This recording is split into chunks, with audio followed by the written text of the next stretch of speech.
Hola de nuevo, ahora vamos a hablar de la segmentación digital. Como ya tenemos claro quién es nuestro segmento, lo que necesitamos empezar a definir muy bien es la cantidad o el volumen o el tamaño de este. Cuando hablamos de segmentación, hablamos básicamente es cuál es ese universo, cuál es ese mercado, cuál es ese nicho o cuál es ese micro nicho al que nosotros vamos a impactar. Y evidentemente, pues esto va a depender en dónde estemos nosotros ubicados, tanto en canales como en temas geográficos. Entonces, a partir de ahí, pues vamos a tener muchas personas a impactar o muy pocas, y aquí empiezan las decisiones de mercadeo, entender muy bien si nos conviene o no nos conviene estar impactando a este grupo.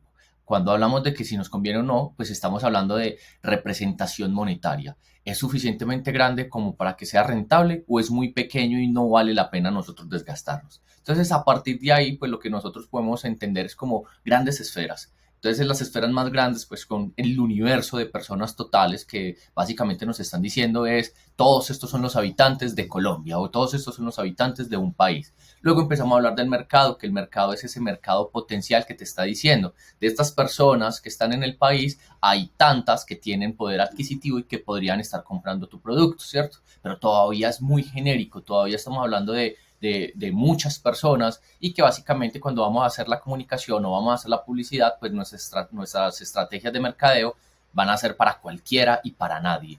Entonces luego empezamos a hablar de esos segmentos, que los segmentos es cuando ya tomamos decisiones. Recuerden que cuando nosotros hablamos de estrategia estamos hablando de tomar decisiones y hacer renuncias inmediatamente. Entonces nosotros decimos, bueno, pues no nos vamos a impactar, no vamos a impactar a todo Colombia, vamos a impactar solamente a las personas que tengan estas características en estos lugares que estén presentes en estos canales. Entonces el segmento inmediatamente se acota. Pero cuando hablamos de que estamos acotando el segmento, vamos a ahorrar un montón de dinero en publicidad y en intentar alcanzarlos e impactarlos y luego seducirlos y persuadirlos, pues porque básicamente ese segmento más pequeño que vamos a impactar vamos a tener un poder de convencimiento más grande porque no nos vamos a tener que desgastar más.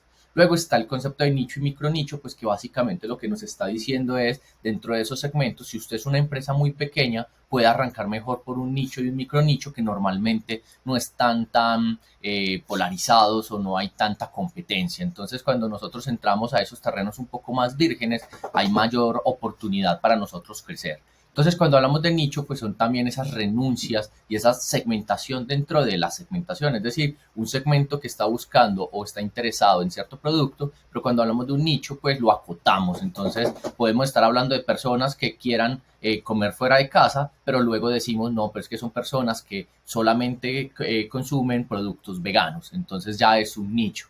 Pero si nosotros decimos, no, es que no solamente es el tema de productos veganos, sino que son productos veganos y que han sido cultivados de manera orgánica, entonces estamos hablando de un micronicho. Entonces siempre tenemos que pensar nuestro público, tenemos que pensar nuestra categoría de esa manera, como un arbolito que empieza muy grande y empieza luego a volverse más pequeño. Cuando decimos que se vuelve más pequeño es en cantidad de personas, entonces básicamente se ve así como un embudo también, en donde decimos, pues si yo lo voy a impactar a muchas personas, van a llegar muchas personas, pero realmente esas personas no van a estar interesadas en comprar mi producto. Pero si yo voy segmentando y cerrando un poco más, pues básicamente voy a incrementar ese poder de decisión y esas personas van a cerrar el trato mucho más fácil.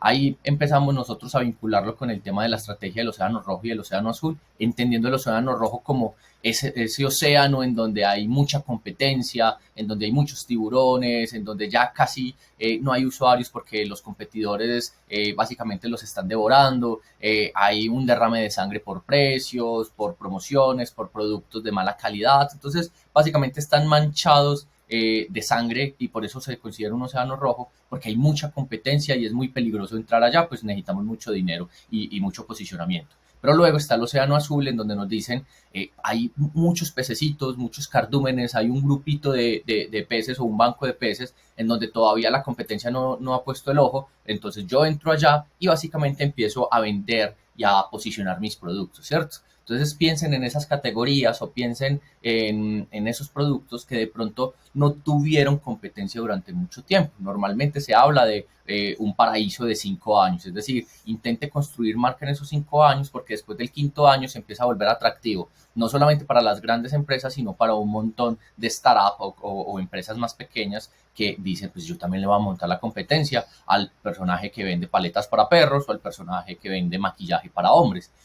O el tema también de cuidado del cabello para hombres, que durante mucho tiempo fue un océano azul, pero que hoy pues ya está manchado de sangre. Entonces, pensemos mucho en los segmentos y en los nichos de esa manera. Miremos esos ejemplos que también hay en el mercado y tomemos decisiones para nuestras marcas. Nos vemos pronto.